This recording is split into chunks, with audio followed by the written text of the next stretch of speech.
I woke up choking on the metallic taste of fear. Dirt clung to my skin, the scent of earth sharp and fresh, like a grave recently dug. My mind is a void, my body a crime scene. Whatever happened last night, I'm terrified it's not over. I woke up choking on the metallic taste of fear. My hands and arms were caked in dirt, and the faint smell of damp earth clung to me. My sheets were streaked with mud, and my nails were packed with soil. Across the room, leaning against the wall, was a shovel, its blade encrusted with fresh dirt. My heart raced. The last thing I remembered was going to bed after a normal day. But now, muddy footprints led from my bedroom door to my bed. The trail extended back out into the hall, disappearing into the darkness of my home. I approached the shovel with trembling hands, my pulse hammering in my ears. Where had it come from, and what had I done with it? The next morning, I followed the muddy trail outside, through the overgrown brush behind my house, and into the woods. My instinct screamed at me to turn back, but something deeper, some gnawing compulsion, forced me to press on. I found the grave an hour later. It was shallow, freshly dug, and large enough for a person. The edges of the pit were uneven, as though dug in a frenzy. My phone buzzed in my pocket, jolting me out of my thoughts. I pulled it out to find a text from Kanissa, an unknown number. You need to finish what you started. I woke up in a haze, dirt streaking my arms and face. My nails were chipped, blood crusted beneath them, and faint claw marks ran down my forearms. It wasn't just dirt this time. There were symbols etched into the ground outside my house, carved deeply into the earth in a pattern I didn't recognize. The sight of them made my chest tighten with dread. I stumbled back into the house, locking the door, but the sense of being watched followed me inside. At night, I began to hear the growls, low, guttural sounds that came from the woods. Sometimes they seemed to come from inside the house. A neighbor stopped by one afternoon, her face pale and her hands shaking. You've heard the stories, haven't you? She asked. About the full moon and the beast that takes people? She told me about the creature, how it marked its victims, and used them to carry out its dark rituals. The claw marks on my arms burned with fresh pain as she spoke, and my mind flashed. She sighed, with images I couldn't quite place, of running, snarling, and the taste of blood. The next full moon I stayed awake, waiting for the beast to come, but the truth was worse than I could have imagined. When the growling came, it wasn't from outside. It was coming from me. It was coming from me. I woke up disoriented, dirt smeared across my face and hands. On the bedside table was a Polaroid photo I didn't recognize. In it, I was standing in the woods at night, holding a lantern. My expression was blank, almost vacant, as though I wasn't truly there. I searched my house for any sign of explanation. In the kitchen, tucked under a stack of papers, I found another Polaroid. This one showed me standing in a clearing, staring into the darkness. Over the next few days, more photos appeared. I found them in drawers, taped to mirrors even, stuffed into my pockets. Each one showed me in the woods, always at night, always alone. Then I noticed something new. In the background of the photos, a shadowy figure began to appear. It was faint at first, just a blur, but with each new picture, it came closer. The final photo showed me lying in bed, dirt covered, with the shadow figure standing at my right. That night, as I turned off the lights, a voice whispered from the darkness, "You've seen too much." I woke up covered in dirt, my arms scratched and raw. One of my shoes was missing, and the faint metallic scent of blood lingered on my skin. I chalked it up to sleepwalking, until I saw the morning news. The headline read, "Local man vanishes without a trace." His picture was familiar, but I couldn't place him. Then, flashes of memory started to show, stirring up glimpses of him in the woods, his face illuminated by moonlight, and the two of us, standing together. But the images were fragmented, incomplete. Later that day, I noticed disturbed earth in my backyard. I started digging, my breath hitching. With every handful of dirt I pulled away, beneath the soil, I found his ID. My mind raced. Had I hurt him? Was I responsible for his disappearance? As night fell, a knock came at my door. When I opened it, he was standing there, his face pale, and his eyes distant. "You did this," he whispered, before stepping forward. I woke up with dirt streaking my face and arms, a raw ache in my hands as though I'd been digging all night. The woods behind my house felt louder that morning, the wind carrying whispers I couldn't understand. Compelled by a force I couldn't explain, I ventured into the trees. My feet carried me to a patch of ground where the whispers grew louder. The earth here felt wrong, softer, as though something beneath was waiting to be uncovered. I began digging, and as I did, the voices became clearer. They called my name, urging me to go. Deepa.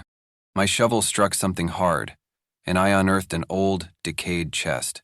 Inside was a collection of strange artifacts, bones, an ancient pendant, and scraps of paper covered in symbols I didn't recognize. The whispers stopped, replaced by a low, ominous laugh. You've found me, the voice said, and now I am free. As the ground began to quake, I realized I had unleashed something far worse than I could have imagined. I woke up with a pounding headache, dirt smeared across my hands, and something cold pressing against my chest. When I looked down, I saw a pendant hanging around my neck.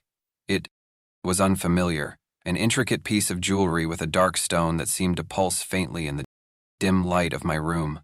I tried to remove it, but the clasp wouldn't budge, as though it were fused. My skin, flashes of the previous night came to me in fragments, standing in the woods, surrounded by flickering candles, my hands trembling as I held the pendant in my palm. A voice, deep and otherworldly, whispered something I couldn't quite make out, and then everything went dark. The whispers didn't stop when I woke. They followed me throughout the day, faint and fragmented, but always there. They spoke of a deal, a promise I had made but couldn't remember, without understanding the cost. That evening, as I stepped outside, I noticed someone watching me from across the street. Tall figure in a dark coat. Their face was obscured by the shadows, but their presence was unmistakable. They didn't approach, didn't move, but I felt their gaze follow me as I walked. I hurriedly back inside. Over the next few days, the figure appeared everywhere I went. At the grocery store, they lingered at the end of the aisle. At work, I saw them standing outside my office window and moving. My phone buzzed constantly with messages from an unknown number. You owe us. Desperation drove me to search for answers. I scoured every memory I had of the past few weeks, trying to piece together what deal I could have made. Again, and for a moment the whispers were clear. You traded your memories to save them. Save who? Then it hit me. My younger sister had been in a terrible car accident last month.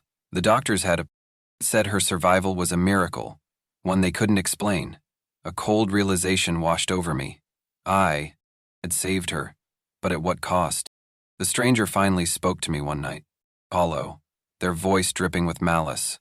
The debt is due, they said. You can pay with your soul, or give us another. I'd faced an impossible choice. Sacrifice myself, or betray someone else. The whispers grew, louder, mocking my indecision. As the clock struck midnight, I realized I wasn't alone in the room. Anymore, the stranger was no longer a stranger. Their face had shifted, to mirror my own. I woke up on the couch, dirt streaking my clothes and caked under my nails. My head ached, as I reached into my pocket and pulled out a small, tarnished key. It was unfamiliar, but something about it filled me with dread. The key led me to a storage unit I didn't remember renting. Inside, a single chest waited. My hands trembled as I opened it, revealing a collection of personal items. Photographs, a wedding ring, and a blood-stained jacket. None of it made sense. I didn't recognize the faces in the photos, yet I was in all of them, smiling like these people had been part of my life. One photo showed me standing beside a man with his arm around my shoulder.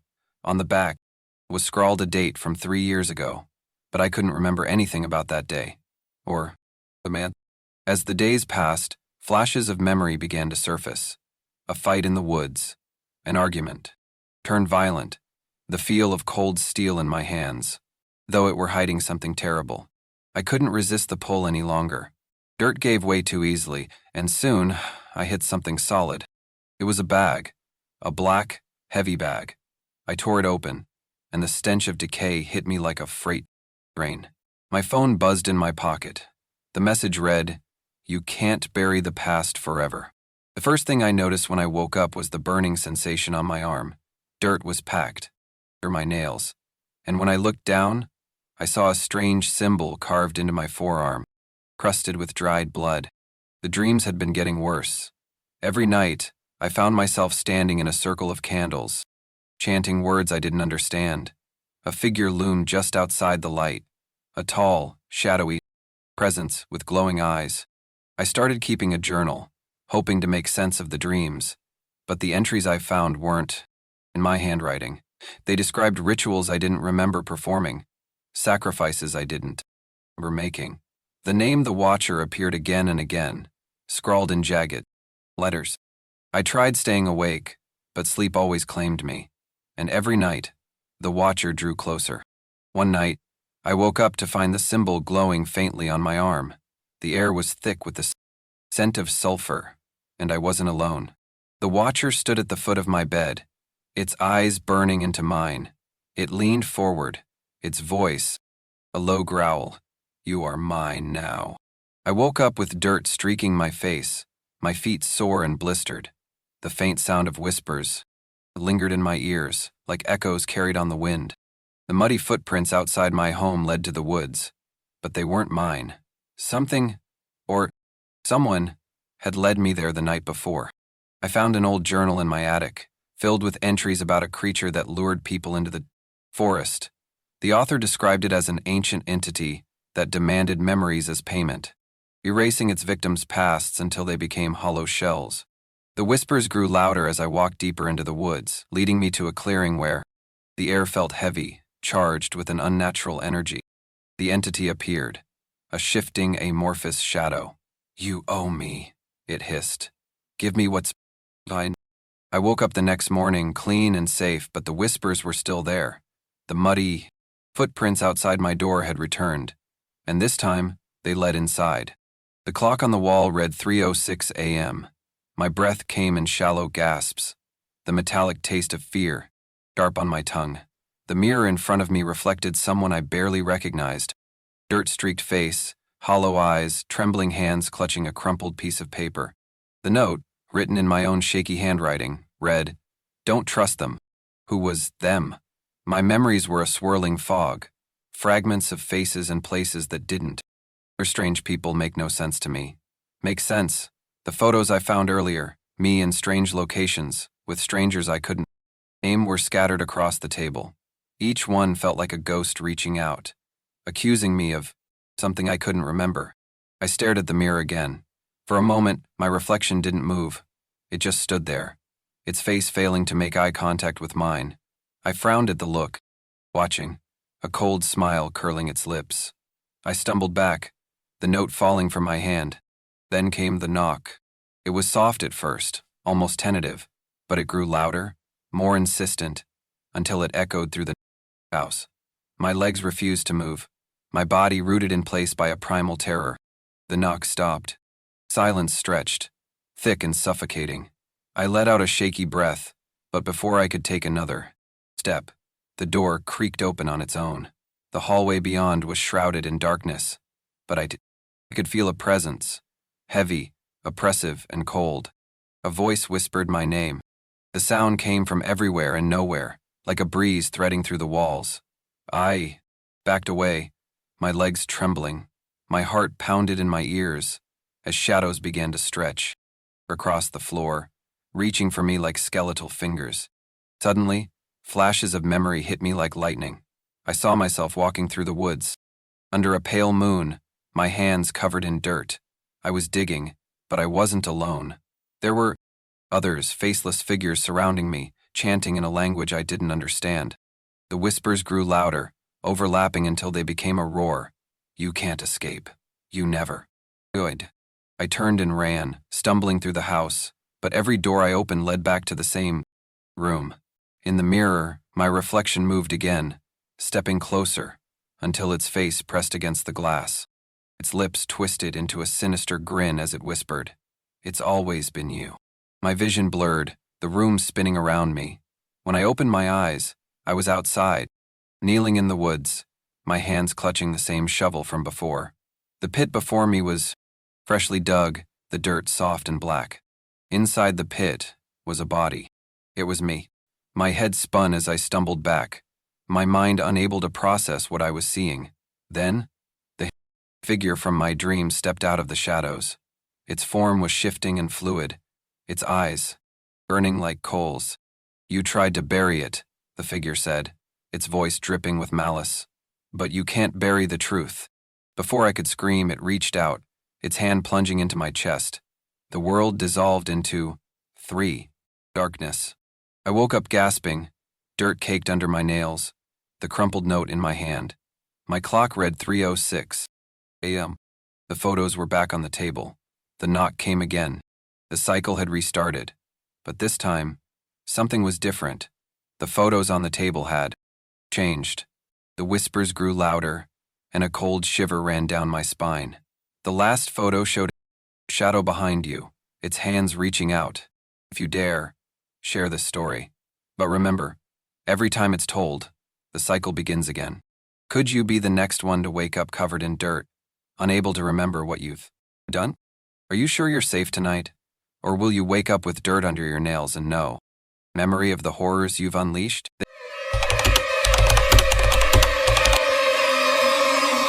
They call it the Deadwater Beach, a stretch of shore where the waves are always calm, but air is thick with something wrong.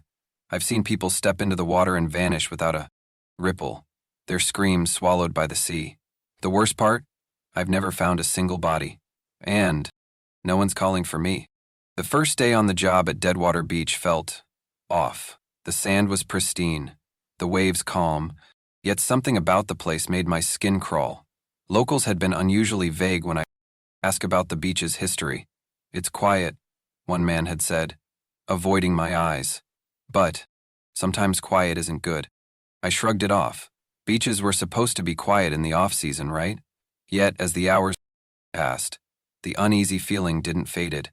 The first swimmer arrived around noon, a young woman, who waved cheerfully before stepping into the water. I watched her swim farther out than most would on such a desolate beach. Minutes later, she was gone. I scanned the water, expecting to see her head bob up, a hand waving for help. Instead, there was nothing, just the faintest ripple disturbing the glassy surface. My stomach knotted. I called out, but my voice was swallowed by the vastness of the ocean. I rushed into the water, but the deeper I went, the colder it grew, until the icy grip of the sea forced me back. By the time I returned to shore, she was nowhere to be seen. In the following days, more swimmers came, and more disappeared. Every time, it happened. The same way. They'd wade in, carefree and unafraid, and vanish without a sound or struggle. No splashes, no screams, just silence. Then it happened. While I was watching, a man wasp battling lazily in the shallows just within earshot. He turned to look at me, a smile on his face, and said something I couldn't hear over the gentle waves. Suddenly, his expression shifted. Confusion, then terror. He was yanked backward, his arms flailing for a brief moment, before the water swallowed him whole. I sprinted toward the surf, my adrenaline drowning out the cold. Diving into the water, I reached the spot where he had disappeared, only to feel something brush against my leg. A slimy, writhing thing that sent a shiver through my entire body. Panic clawed at me as I struggled to the surface, gasping for air. I looked back at the shoreline, ready to call for help, but the beach was empty. My coworkers had vanished. Desperate, I dove again, deeper this time. The water grew darker, thicker, until I found a cavern, yawning below me, filled with shadows that flickered like dying flames. I swam closer, and my breath caught in my throat. Bones littered the cavern floor, dozens, maybe hundreds, stretching as far as I could see. I kicked back toward the surface, my lungs screaming for air. As I broke through, I felt it, presence in the water, watching me, hungry. It didn't chase me that time. It didn't need to. I knew what it wanted. The man arrived just before sunset, his shadow stretching long across the sand. He wore a faded jacket and a wide-brimmed hat, his face weathered and gaunt. "You're the new lifeguard," he said, his voice raspy, like he hadn't spoken in years. "Can I help you?" I asked, already unnerved. He didn't answer right away. Instead, he stared out at the water, his eyes distant. "I'm the only one who's ever come back." "Come back from what?" He turned to me, his gaze sharp and intense. "The water. It takes people, pulls them, somewhere dark and endless. I've seen it." My skepticism must have shown because he chuckled bitterly. "You don't believe me. That's fine, but you will." He spoke of a night decades ago, when he'd been a swimmer at this very beach. The water had pulled him under, dragged him to a place where light didn't exist. He described figures in the dark, their voices calling to him, their hands clawing at his skin.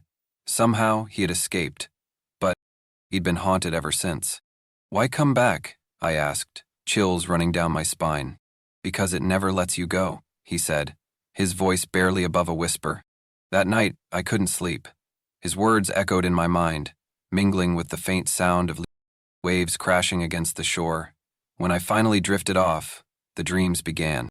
I saw the beach as though from above, the sand stretching endlessly, the water black and still. Voices whispered my name, beckoning me toward the surf. As I stepped into the water, hands reached up from below, grasping my ankles and pulling me under. I woke up gasping, my sheets soaked with sweat. The next morning I went to the lifeguard tower and found the stranger's jacket hanging on the railing. Drawings of skeletal hands reaching from the waves, and one phrase repeated over and over. "It wants us all." I never saw the stranger again. It started as a faint hum, barely audible over the sound of the waves. I thought it was my imagination until I noticed the swimmers pausing, their heads tilted as though listening. Then they began walking into the water. It didn't matter if they were with friends or family. Once they heard the melody, they moved, as though in a trance, their eyes glassy and unfocused. They would wade in until they were waist deep, then disappear beneath the surface without a ripple. One night, when the beach was deserted, I heard the song myself. It was hauntingly beautiful, a melody that seemed to come from the depths of the ocean, threading through the air like silk. My body moved of its own accord, my feet sinking into the cool sand as I approached the water. The sound grew louder, clearer, and I could make out words in a language I didn't understand. My head buzzed with static, and I could feel my consciousness slipping. I fought the pull with every ounce of strength I had, collapsing on the shore as the song faded. Later, I discovered the melody's origin, an old shipwreck just beyond the reef.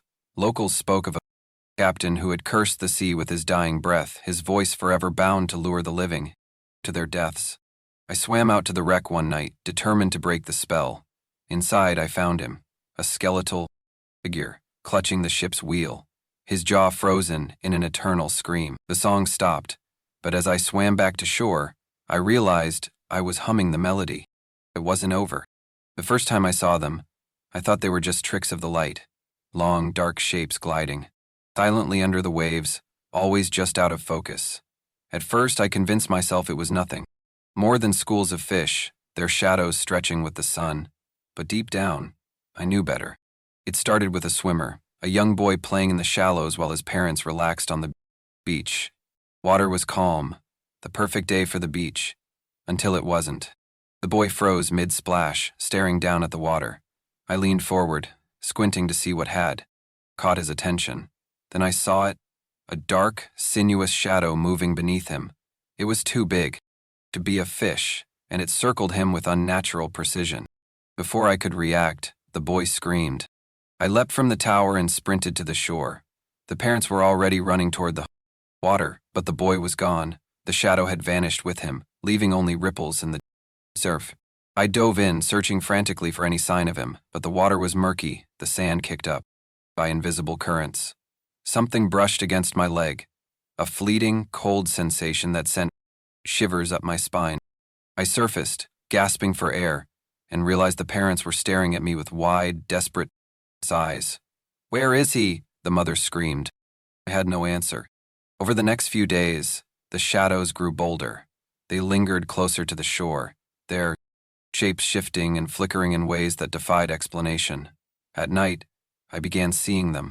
From my window, dark forms, gliding just beyond the surf. I started hearing whispers, low and distorted, whenever I ventured near the water. They weren't words exactly, but they carried a message I couldn't ignore, an invitation, a lure. One night, I stayed late, determined to uncover the truth. Armed with a flashlight, I waded into the surf, the cold water lapping at my ankles. The shadows swarmed around me, circling like predators. "Show yourselves!" I shouted, my voice trembling. For a moment, the water stilled. Then, one of the shadows surfaced. It wasn't human, not anymore. Its face was pale and bloated, its eyes sunk in pits of black.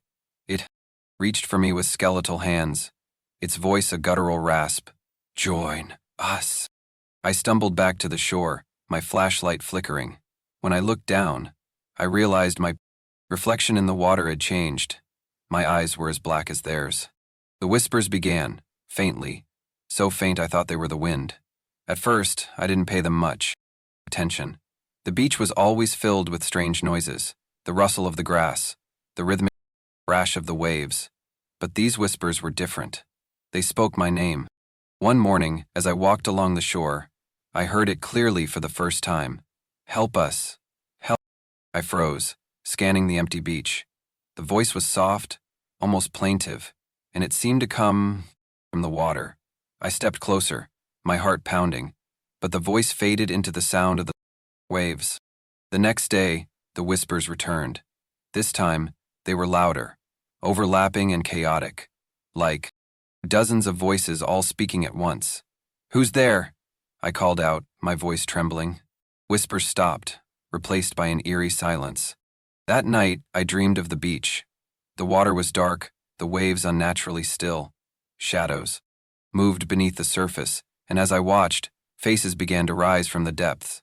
They were pale and lifeless, their mouths opening and closing as though gasping for air. When I woke, the whispers were louder than ever. They followed me everywhere, through the streets, into my home, even into my sleep. They weren't just begging for help anymore. They were accusing me. "You let us drown." I began researching the beach's history, desperate for answers. I discovered stories of shipwrecks and drownings, countless lives lost to the unforgiving tides. But one account stood out. A ferry that had sunk nearly a century ago, carrying dozens of passengers to their watery graves. That night, I returned to the beach. The whispers guided me to a spot where the sand felt colder, softer. I dug with my hands, the grains slipping through my fingers, until I uncovered. I considered the man and the creature. Something buried beneath, a tarnished locket. Inside was a photograph of a family, a mother, a father, and a little girl. The whispers grew deafening. "They're still there," a voice hissed. So close it felt like it was coming from inside me. The next day I reported the locket to the authorities, but they dismissed it as lost property. That night, I dreamed of the family. They were reaching for me, their mouths moving soundlessly, their eyes filled with despair. When I woke, the locket was back in my hand, wet and cold. When I took the job at Deadwater Beach, no one told me about the curse. The ad had promised a quiet summer gig, perfect for someone looking to escape the chaos of the city. But the moment I arrived, I could tell something was wrong. The first thing I noticed was the tower. It was old, weathered, its steps creaking under mine. Wait. Words scrawled in a hurried, frantic script. "Don't trust the water." At first, I thought it was a joke, but as the days passed, strange things started happening. Every morning I found wet footprints leading up to the tower. They stopped at the base of the air, as though someone had stood there, watching. The disappearances began on my third day. A family of 4 ventured into the waves, their laughter ringing out across the beach. Minutes later, they were gone. I scanned the water, expecting to see their heads bobbing up, but the sea was empty. The notebook grew heavier in my mind. I opened it again, flipping through pages filled with warnings. The water takes what it wants. Don't fight it. One entry stopped me cold. It takes the lifeguards too. One night, as I patrolled the beach, I heard a voice. "It's your turn," it whispered, low and menacing. The next morning, the footprints led to my bed. The first clue was a bracelet. It washed up on the shore one morning, glittering in the sunlight. It was old, the metal tarnished, but the engraving was still visible. For Ella. I turned it over in my hands, wondering how long it had been in the water. That afternoon? More. Items appeared. A broken pocket watch, a rusted locket, fragments of old photographs, schnippa, and carried a sense of history, as though they belonged to another time. I asked around, but no one seemed to know anything about the objects. It wasn't until I spoke to an elderly local that I learned the truth. There used to be a town there, she said, her voice trembling. Long before the beach was. Here. That night, I dreamed of the town, streets filled with ghostly figures. I woke up to find the bracelet on my bedside table. And this time, it was. The first time I noticed it, I thought it was a trick of the sunlight, a soft golden glow shimmering beneath the surface of the water. It was faint, elusive, and vanished if I stared too long. I chalked it up to the sun reflecting off the waves. But then a swimmer saw it too.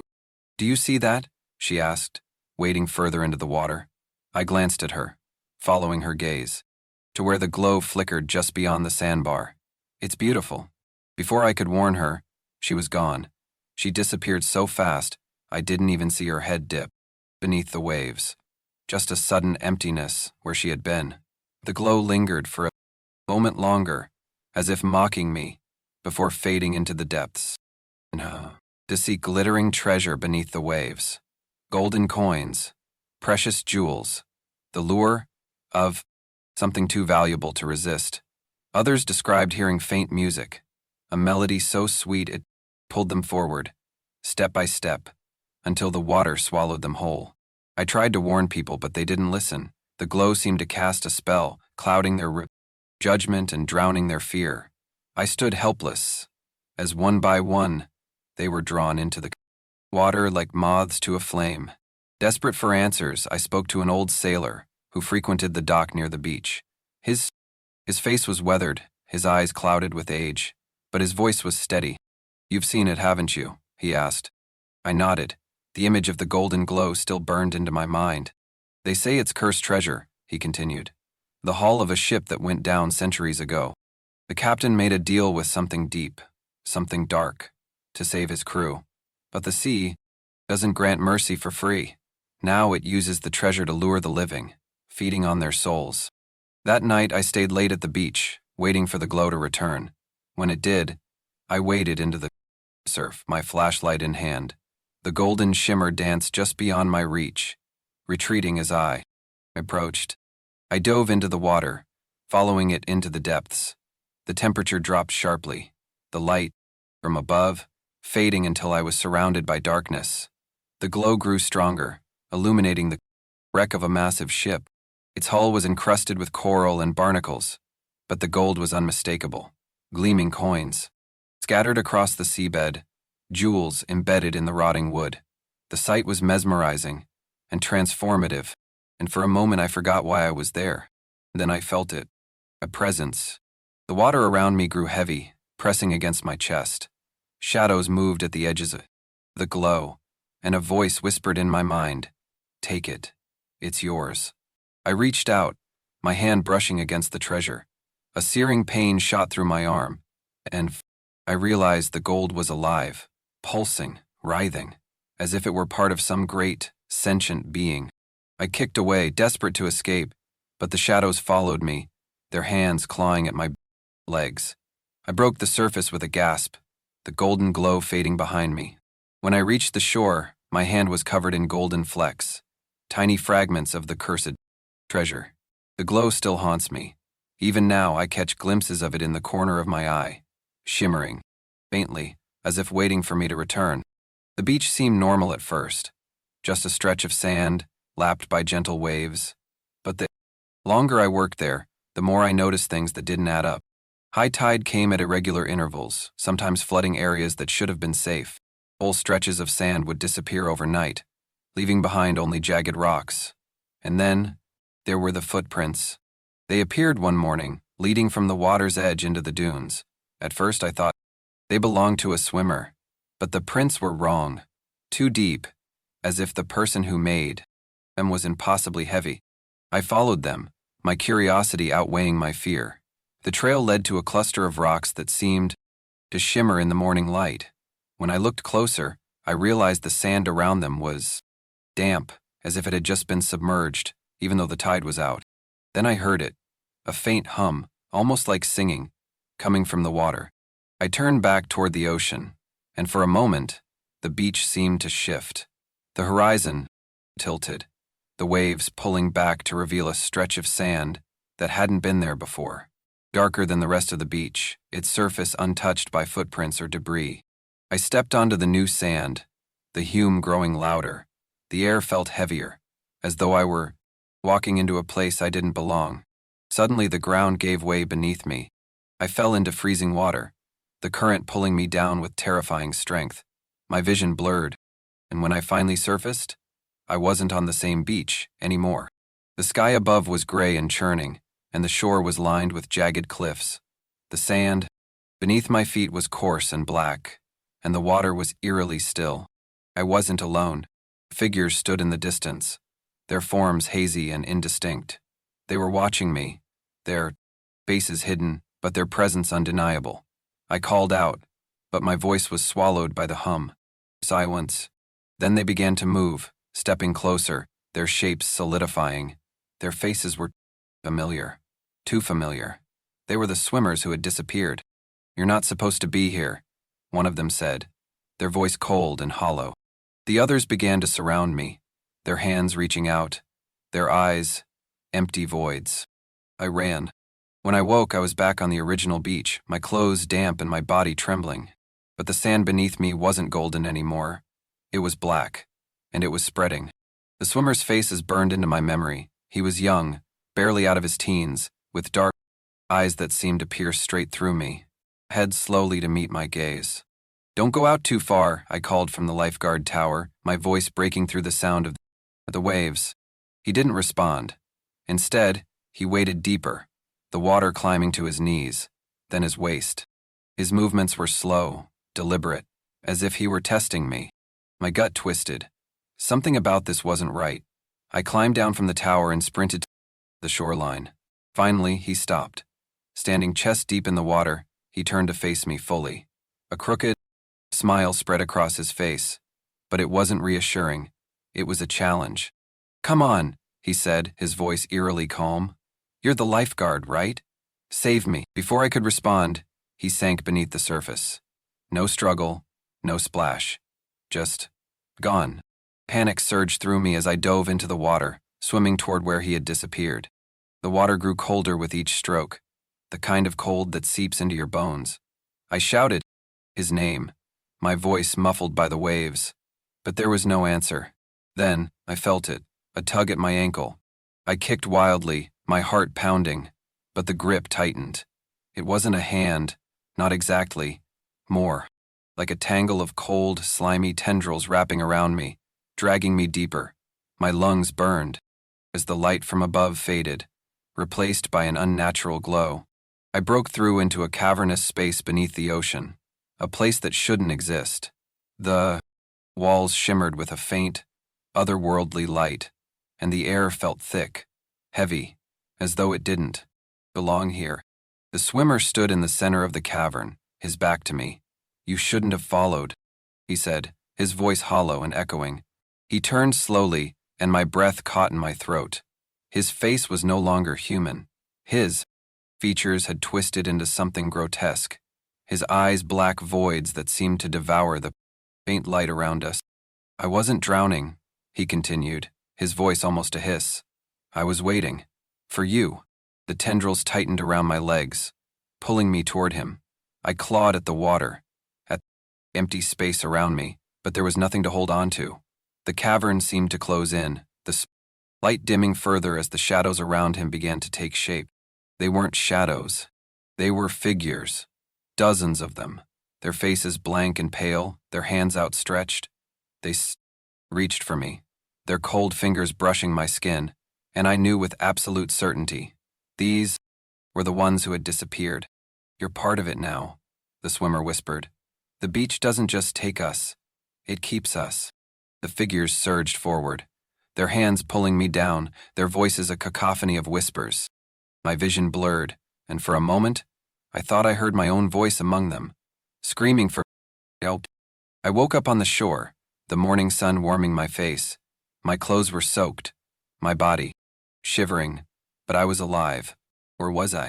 I sat up slowly, the sand clinging to my skin. The beach was empty, eerily quiet, but something felt wrong. Saw it. My eyes. They were black voids, just like his. The beach looks normal today, its waves gentle, the sun casting a warm glow on the sand. But I know the truth. I can feel it, deep in my bones, a cold, gnawing presence that wasn't there before. And then, just beyond the surf, I see someone, a swimmer, wading into the water, their movements slow and deliberate. They turn to look at me, their face a challenge, a plea. I should stop, but instead, I watch. If you dare, share this story, but be warned, every time it's told, the beach listens. Next swimmer could be someone you love. Are you sure you're safe, or will you be the one the beach calls next? Listen closely. Do you hear the waves whispering your name?